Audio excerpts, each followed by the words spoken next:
Hi, I'm Michael P. Coleman, Content Director for Brother Be Well. Thanking you for checking out this Parents and Caregiver series brought to you by Blue Shield of California's Blue Sky Initiative.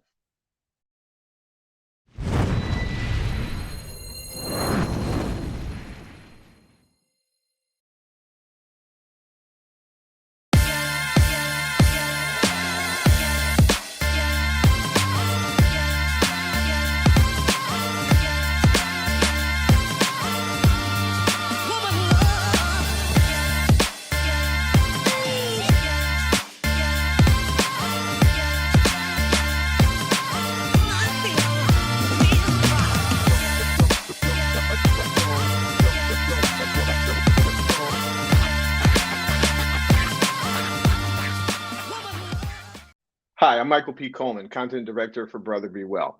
1 in 10 of the 70 million grandparents living in the United States has a grandchild living with them, according to a 2018 survey by AARP.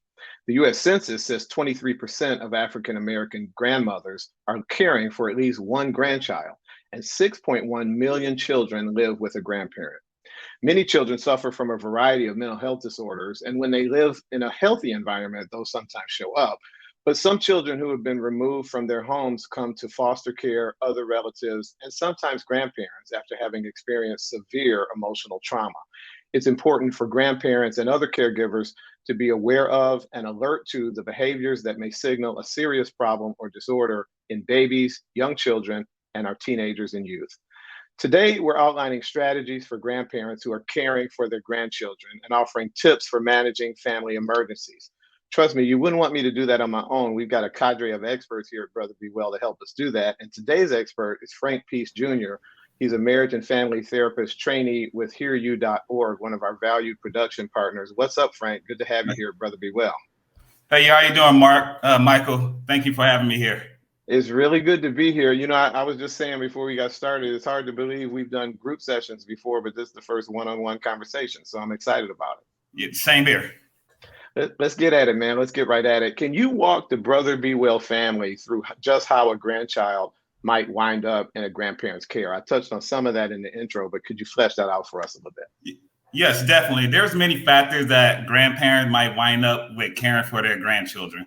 Factors that includes their parents themselves might have an addiction and struggle with drug and or alcohol. The parents are incarcerated. The parents are struggling with mental health disorders themselves. The parents are teenagers and are inexperienced in providing care for their children. Or there's a death of the parent, or the parents are deployed in the military on a mission. And lastly, homelessness and a lack of financial stability to care for their children. I thought I was going to be ready for that list, Frank, but you touched on a couple. I hadn't thought about younger parents. We've got, especially in communities of color, young people having children fairly early, and so sometimes those older generations have to be called on to help take care of things. Yes, they said taking care of children takes a village. So, and those young children that are having children themselves need to come to finish education, get employed to be able to take care of the children they produce. Yeah, it makes a lot of sense. Appreciate you walking us through that, man.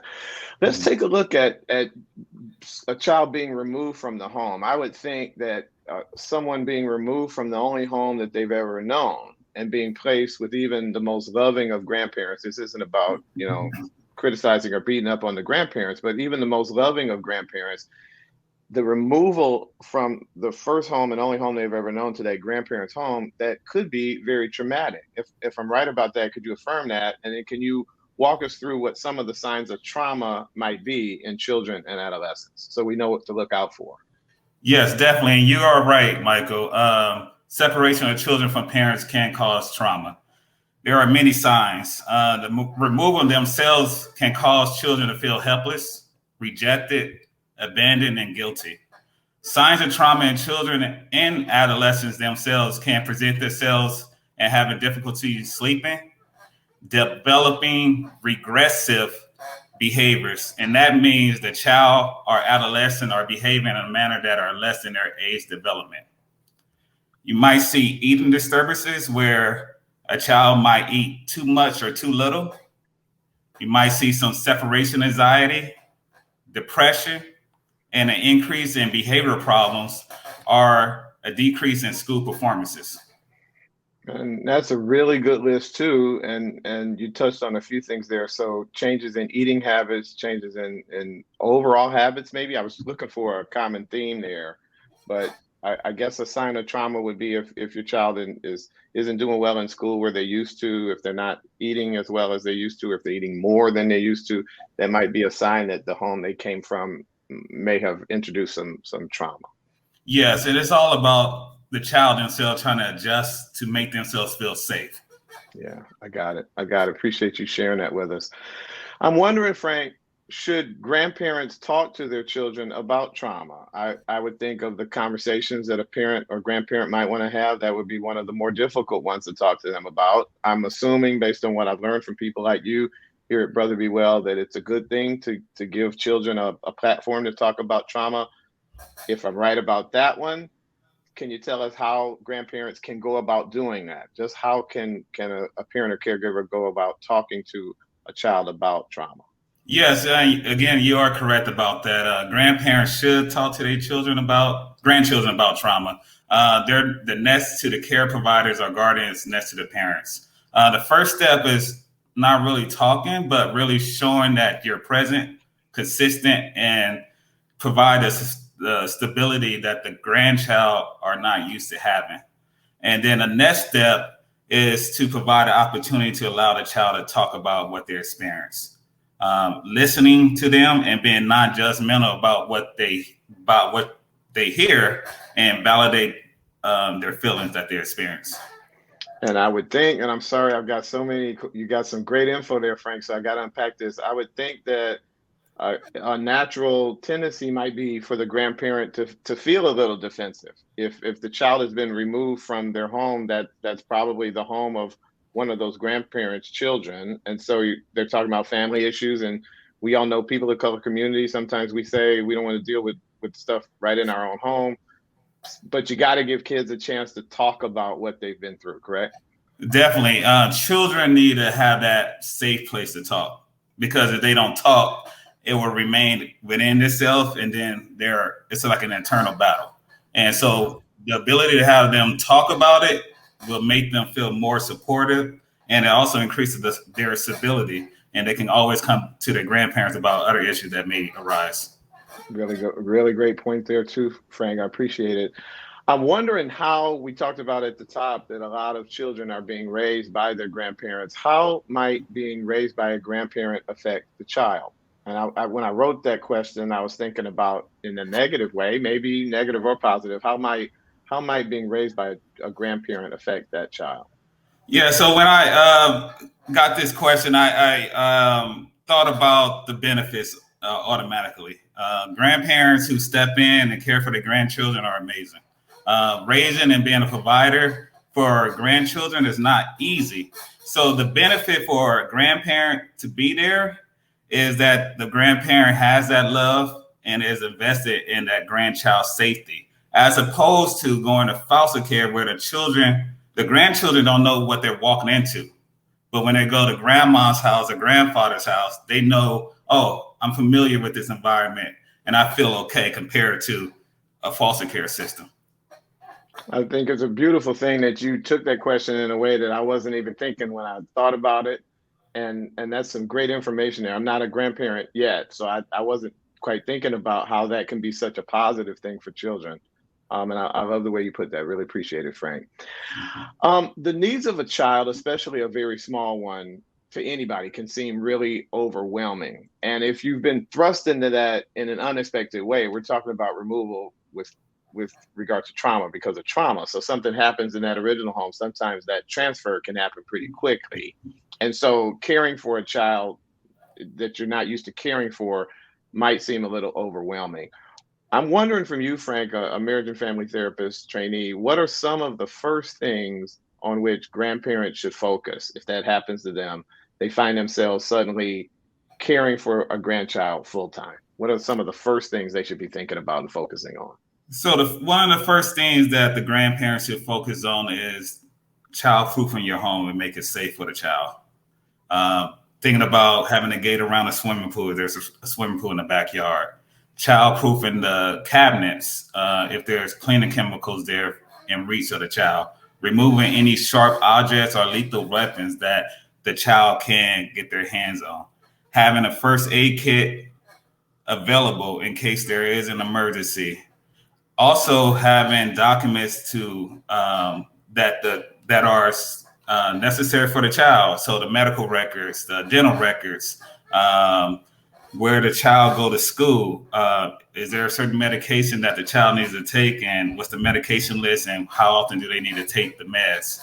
Social security cards and birth certificates. I'm glad we're recording this conversation. We probably should have asked listeners and viewers to get a notepad because you're giving out a lot of great info there, Frank, and easily half of those things I hadn't thought about. So thank you for that comprehensive list for sure. Mhm. Next up, even the best of grandparents, and again, this isn't never was about we're trying to help grandparents do what they've been called upon to do. Even the best of those grandparents might be a little out of practice. I know for me, my children are already adults and they've been out of the house for over a decade. So I'm a little out of practice when I think about caring for little ones. You've just touched on some of those documents, birth certificates, social security cards, medical dental records. Can you think of anything else there? I was thinking about um, you think it might be important to have divorce records or child custody records. Maybe those children have already been in a home that's been split up, so to speak. So you might want to have some paperwork that documents you as the caregiver. Does that make any sense? Yes, it does. So court records are very important to have. Guardianship paperwork, which is created by the courts, that shows the relationship between a child and a grandparent, and the grandparent assumes the rights and responsibility of that child as would a parent would if they went through the court route. Also, important to have is educational records. So if the child is an individual education plan, also known as an IEP, those records are important because if they have to switch schools based off where the grandparent lived, they can resume receiving the individual education plan services at the new school. Um, Before we move on, I'm not familiar with that individual education plan, and who generates that? The school does that? Yes. Yeah. So the school generates the individual education plan for students who have a disability to provide a supportive structure for that student to be successful in school. I've got it. Wow, didn't know about that either. So I know a lot of our viewers and listeners won't be familiar with it either. Really appreciate it. One of the forms I have learned about during another Brother Be Well production, consent forms. And I'm told that they're critical with regard to anyone that might be in and out of a medical facility, anyone being treated for a condition, and particularly with mental health conditions. I'm wondering if you can tell us what are consent forms, why are they so important, and why are they so critical that they've been completed, signed, and you can get to them right away if one of your grandchildren is in your care? Definitely. Consent forms are very important, especially when receiving or trying to receive medical treatment or psychiatric treatment. Consent is the guardian providing consent for a child. A child can't not enter a contract, which is a consent. A child can't consent for themselves for medical treatment. It has to be a guardian. And so going into that process, the grandparents need to sign the consent form to authorize a medical doctor, a primary care doctor, to treat their child for example, chickenpox. Or there's a cavity in their mouth, they need to sign that consent form so the child can get the cavity addressed. So again, and it's important that you find a spot for those consent forms, get them completed, signed, and have them really accessible in case you need to get to them really quickly. Yes.